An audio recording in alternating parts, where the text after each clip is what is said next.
You are listening to Meet the Thriller Author, the podcast where I interview writers of mysteries, thrillers, and suspense books. I'm your host, Alan Peterson, and this is episode number 143. In this episode of the podcast, we'll be meeting Lisa Renee Jones, who is a New York Times and USA Today bestselling author. Her latest book, The Poet, follows Samantha Jazz, the lead detective on the case of a violent serial killer dubbed The Poet. It's the first book in a new thriller series from Lisa Renee Jones, so we talk about that with her, as well as what it's like starting a new series, about her other books, her writing process, and a lot more. So stay tuned for the interview coming up here in just a moment. Before we get to the interview, I wanted to let you know that The Poet and many of the thrilling books from my guests over the years are available as audiobooks from Audible.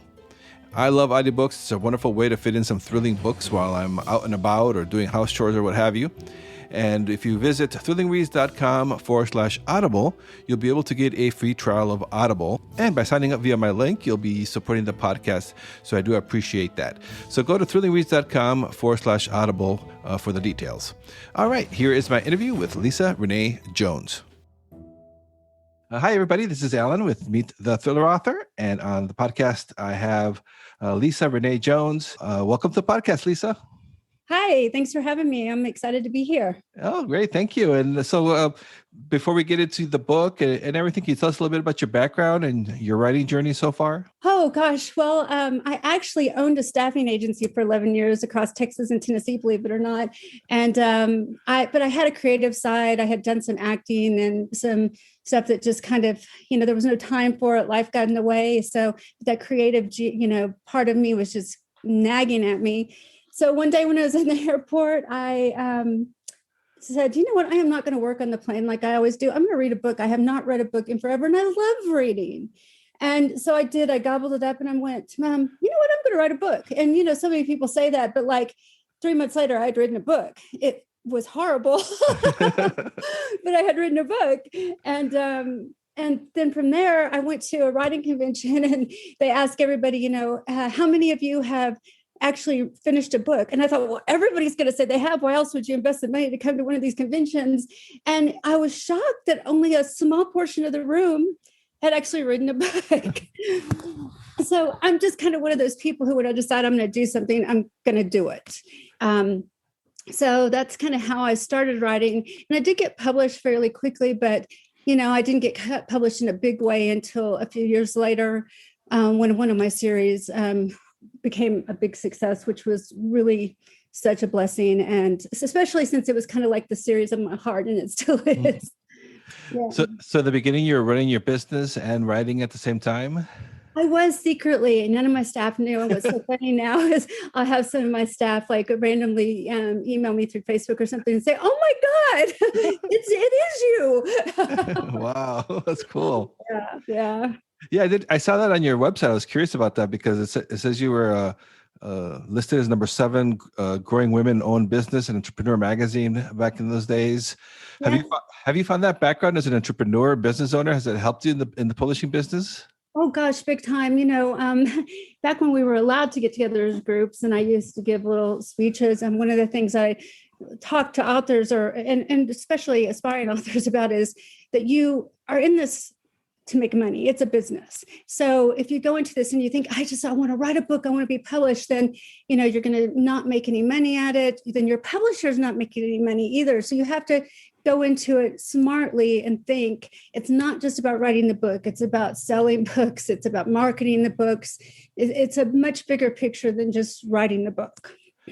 Yeah, I always hear that about, I just want to write, but unless you get a huge contract or whatever. But even Stephen King and those people, they still out there promoting their books. Oh yeah. I mean, when I, with my Inside Out series, it sold pretty big, but then you have the pressure of, okay, you sold big, but you got to make that money back for the publisher. And so if you don't, then you won't keep getting those contracts. I mean, it's people don't realize, oh, well, and then because they paid you big, they're going to market big. not necessarily. I mean, you're counting on all these other people to do it. And what if somebody, gets sick or goes on maternity leave that is critical to your process? I mean, I had a lot of things happen over my career, like during my first big, huge release, which was my first really big contract. Barnes and Noble was still huge back then, and they were in a huge war with my publisher. And they, despite the fact that their buyer made my book a top pick, they would not even list my book on their website. Wow. They would not give end caps. So, I mean, there's things like that are out of your control as an author. So, I mean, of course, the most important thing is write the best book you possibly can, because that's the bones of it all. But, that's critical. Yeah, your first books, you started out with writing like romantic suspense. Is that correct? Right? I did. But like for instance, Inside Out, it is really, we'll call it an erotic thriller, and I say that because I chose in that series, there was this element to it where she finds this journal, and it's kind of a sexy journal, and she's not that kind of person at all. But as she starts reading the journal, she gets very engaged by this person, obsessed with them, and then kind of goes and almost lives her life. She gets her job, her everything. And as she's interacting with all these people, you wonder, is she dead? And did this person kill her? So it was still always a thriller. I mean, even though, it had a romantic element. So thrillers are always where my heart has been. And so can you tell us a little bit about the latest book, about The Poet? Yes. So this book is, Samantha Jazz is a very strong female detective, but she's strong mostly because she trusts in her own skills. She's not like this female that walks in there and, hey, everybody, listen to me, do this, do that. No, you don't even really think about her being a female in a male dominated world, because it's just about her confidence. But so she's also pretty obsessive about her work, and almost to a point where it's dysfunctional. And so she gets obsessed with a particular killer, and he gets obsessed with her. And she actually, they think that he's disappeared, but ultimately he comes back and he starts writing poems that he leaves on the victim's mouth, and they're directed at her. They have a personal message to her. And because she has a background in poetry, she understands what they're telling her. So two really intelligent people battling with each other. And I love that element when it's two super intelligent people and it's like, who's going to outsmart the other person? Yeah, and I really love the name of Samantha Jazz. I'm curious how you came up with that.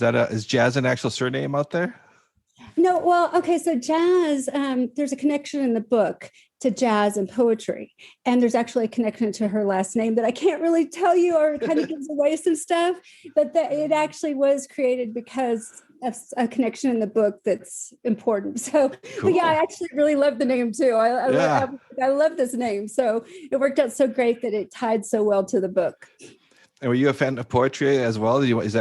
Why you put that angle in there, or is that just came as part of the plot process? Yeah, it just came as part of the plot process. Although my mom used to write poetry, so I'm sure, I think you take little elements of all kinds of things in your life that you pluck here and there. I think we all use everything at some point that we've ever experienced. And so were you worried about now, like, writing the more like the erotic thrillers, and now writing this type of thriller? Like, are you seeing crossover from your readers, or do you have to like warn them that this is a different type of book? I'm kind of worried. Well, no, I mean, I write lots of thrillers, and like my Lila Love series, she's a criminal profiler, and yeah, I mean, like Inside Out was an erotic thriller, and I will say the only reason I call it an erotic thriller is I use that as part of the plot, because when are you the most vulnerable? When you're daring to go somewhere that you've never gone. So in this case, the book was really, the erotic part was the journals. So it gave that edge of, is she trusting when she shouldn't trust? But, in another book, it's something completely different, uses that element for the thriller. So, I mean, definitely this is something that's, it's my avenue. Perfect Lie, which is going to be in bookstores in November, actually released early as an ebook, and it's a domestic thriller. So it's definitely something that my readers are used to, even the ones that like romance. And so you said that this the Samantha Jazz is this is a standalone, but it's part of a start of a series. Yeah, just like, Hmm. there's Jack Reacher, Oh that kind of yeah. thing. Yeah, so it's each one is a different case. Um, Book two, which is out next March, The Girl Who Forgot, it's almost a little bit more domestic thriller, whereas the first book's quite procedural, which I am so glad my husband's cousin is a detective in Houston because he helped me a lot. And then I approached a very well-respected detective that goes to my gym, and Mm. thankfully, yeah, got really lucky. I overheard him talking. I'm like, okay, I don't want to seem like a stalker. But I heard you're a detective. And not only was he a detective, he was one of the top 40 out of 40. It's an international award for people in law enforcement. He had just gotten that, and he's investigated police shootings, like police involved shootings or officer involved shootings. So he helped me with the scene in the book. I mean, it was really helpful. So, advice to people who are writing books, find your sources wherever you have to find. Yeah, even at the gym. Yeah, even at the gym. Wow. Yeah, you always find that they want to be pretty helpful. I always get really nervous about it, but people like to help. Yeah, I was nervous. I was really nervous. And I thought, God, and he's going to think I can't escape her now. I'm at the gym. But he's super nice. And when I gave him a copy of the book, because it has a dedication in him, I'm like, don't read it. But he read it. I'm like, don't read it because I don't want to know everything I screwed up. Oh, I get the same way too. When people say they read my books, I cringe. Yeah. Or, you walk into your doctor's office and they're like, oh, I read that book. I'm like, oh, okay, if you read it, don't tell me. Also, especially like if it's like your gynecologist and you're sitting there, I'm like, I don't want to talk about my book right now, or the idea that you know who I am outside of this room. You mentioned that you were a fan of thrillers before you started to write these books. What are some of the authors that influenced you as a writer? Oh gosh, one author that really influenced me, even though she still writes a little bit of romantic suspense, is Sandra Brown. She started in romance, and I had read this interview she did where she talked about how she started in category romance, and she wrote like 8 of those little novels a year, and then she gradually progressed to write really successful thrillers. And I think, I think for me, watching an author as they not only are they talented, but as they transition in their career and mature within it, I admire that so much. So she's definitely someone that I like. Lisa Jackson was another person who did the same kind of thing. So I really admire her. But I mean, I just love thrillers. I mean, Taryn Fisher, she started kind of romancy, and look at her now, she's super successful. And I really love her books. So there's a lot. There's so many. Yeah, I interviewed Tess Gerritsen of the Rizzolian Isles, and I hadn't realized that she started in romance too before she started to write the thrillers. So it seems like it's a thing.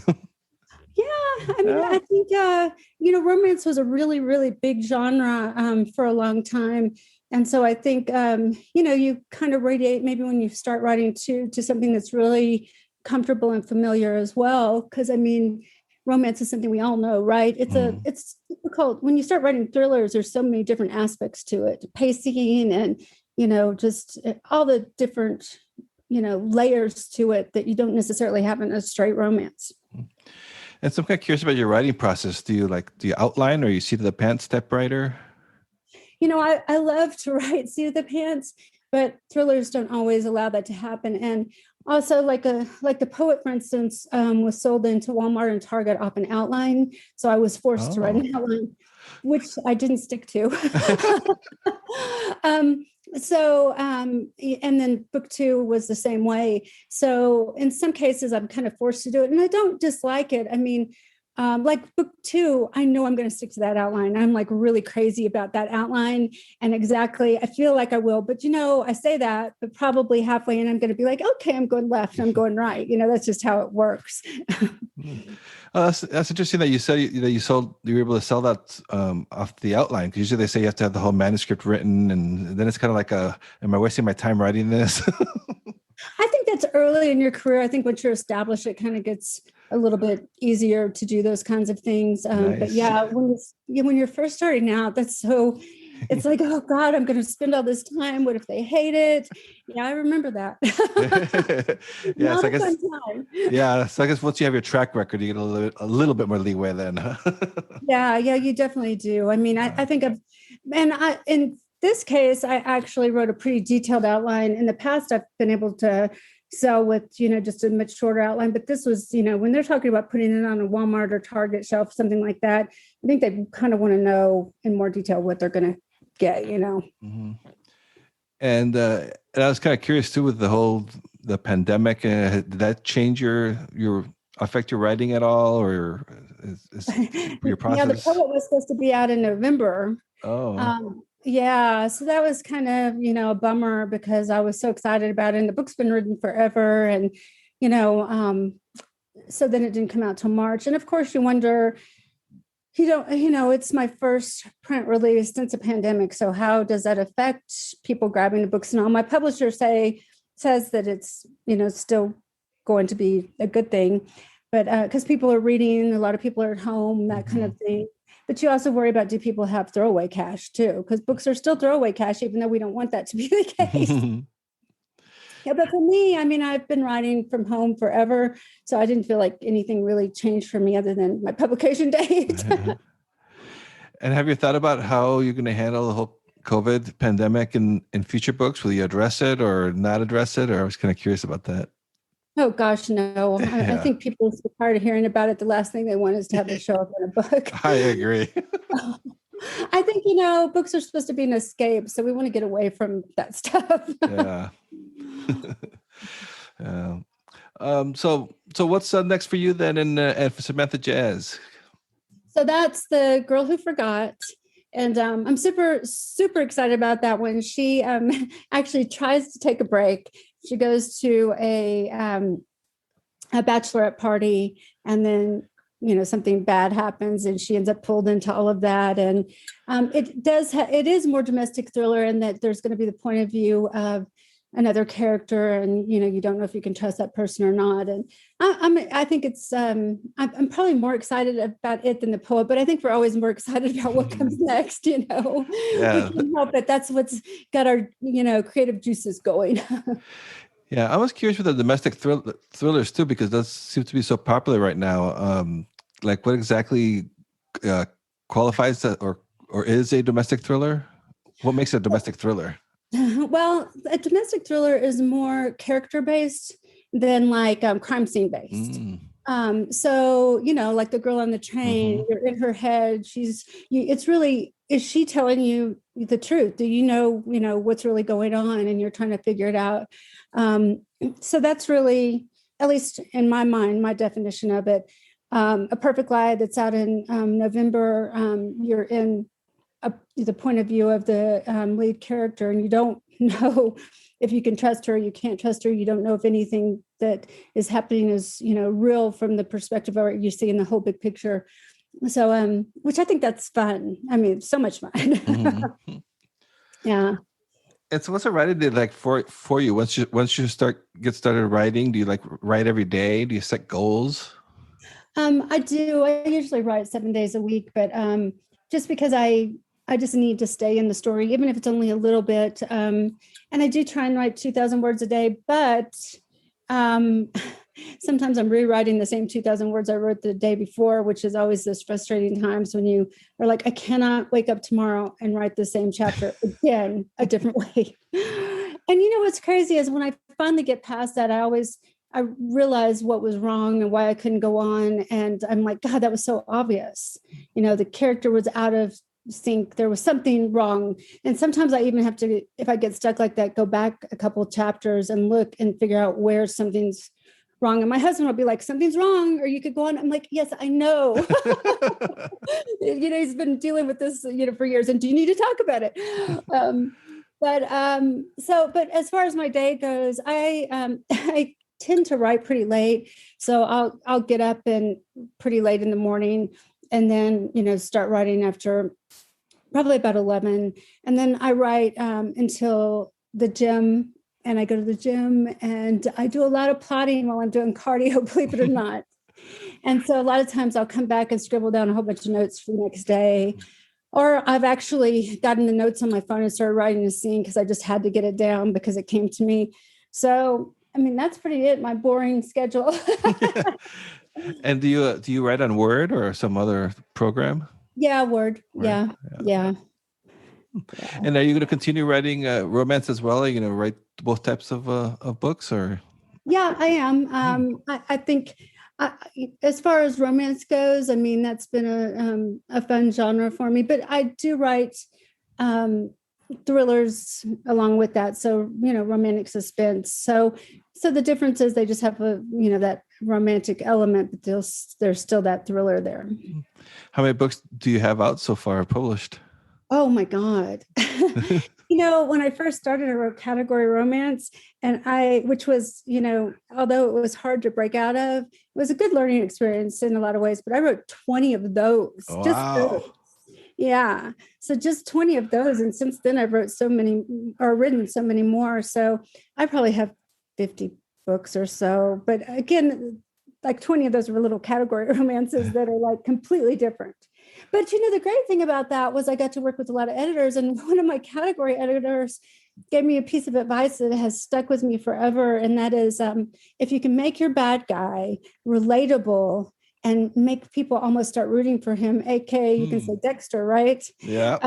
And then you're going to have a more compelling novel. And so that little piece of advice stuck with me forever. So, I mean, there's little things like that these authors that are like writing indie and they're not working with editors, they don't have the opportunity I had to have some excellent editors say this or that, or just little pieces of advice that stick with you. Yeah. Yeah, that's what I was excited to talk to you when I found out about The Poet, is because I love these serial thriller type books, serial killer thrillers, and I think it's because of the killers are so interesting to read. Is that something when you were writing this, you put a lot of time developing the killer part of it as well? Oh yeah, I really enjoy writing that. My husband's like, God, you write evil so well. But also, what's the funny thing is so Scott Brick reads The Poet and The Poet's part, and Scott Brick is just an amazing narrator. And my husband is like his biggest fan, I swear. Mm-hmm. And when I told him that Scott Brick was going to read it, he's like, no way, no, are you kidding me? And I will tell you that the minute that book was available on Audible, he downloaded it because he wanted to hear Scott Brick read The Poet. And I have to say, he did a phenomenal job. Wow, he reads evil so well. Yeah, I think that's so cool. So I noticed that on your audiobook is that you actually have two narrators. You have a female narrator, then the Scott Bricks. Yeah, is that right? Yeah. So Scott reads the bad guy, and then Samantha Jazz is Brittany, and she does an excellent job as well. But I mean, just Scott, I mean, one of the things that makes her role so good too is that she, comes off as that straight-laced cop. And then there's this contrasting evil Scott Brick, and he's just a very talented actor too. So I felt very blessed to have him read the character because, you put so much heart into writing it. And boy, when he says you write evil so well, I'm like, well, you're also listening to Scott Brick read it. Oh, I'll have to check that out. That sounds like a great production that they did for it. Yeah. Boy, the narrators mean so much. And I know that because I'm a big audio listener. My husband and I actually will take walks and listen to audiobooks together and talk about them. And right now we're listening to The Kind Worth Killing, and I'm dying to get back to it. It's been snowy and stuff here, so we haven't walked to listen to it. But it's Peter Swanson, and it's so good. And I'm just like addicted. And that narrator makes a lot of difference. Oh yeah, you guys really got dumped with snow over there in Colorado, didn't you? Oh my God, crazy. Yeah. And I love snow, but whoo. Not that much. Yeah. And there were these huge snow drifts. Yeah. So we had part of our driveway had no snow, and then the other part was piled up over our head. It's just this is crazy. And it was that wet, heavy snow. Yeah, I remember that. I live in California, but we moved here from 10 years ago from Minnesota, so I have a lot of snow experience. Oh, yeah, yeah. Well, boy, you went to quite the opposite, didn't you? Yes, exactly. Yeah, I don't miss the snow. I must confess. I do like it. And really here in Colorado, it's pretty mild. I mean, we get some snow, but then it's sunny the next day. So this was pretty rare for us. I mean, it snowed like a whole weekend. And I don't know if I've ever experienced that in the 11 years that I've been here. Okay, so well, before I let you go, I always like to ask my guests about any advice for aspiring writers, because I know they're listening to this podcast. To write the book. Yes. I mean, so many people say, I want to write, and then they don't write the book. And then write another book, because a lot of people think once they write the book, that's just it. But one book does not make a career. So write the book. Love it. Okay. And so where can listeners find you? I was at your website, which has a lot of great information. Is that probably the best place to connect with you? It is. And for my thrillers, it's Lisa Renee Jones thrillers.com. But if they just go to lisareneejones.com, you can get to either as well. Okay, great. Well, thank you so much for being on the podcast, Lisa. I really enjoyed talking with you. Thank you for having me. Thank you for listening to this episode of Meet the Thriller Author. If you have a moment, please do check out thrillingreads.com/links, where you'll be able to rate and review this podcast, or simply rate this podcast wherever it is that you're listening to it, be it Apple Podcasts, Spotify, Google Podcasts, Audible, Amazon Music, whichever podcast app you prefer. Please take a moment to rate this podcast. It's the best way to help other fans of mystery and thriller books to find the podcast, and it helps me get the word out, and so it's the best way to support the podcast. So I do appreciate that. And if you're interested, you can join my Thrilling Reads mailing list. You'll find the sign-up form at thrillingreads.com/links. Once you subscribe for free, you'll be notified about discounts and deals on great books in the mystery, thriller, and crime fiction genres. You'll also find my social media links and my author website over at thrillingreads.com/links. So check it out and say hi. All right, take care and stay safe until we meet again on the next episode of Meet the Thriller Author.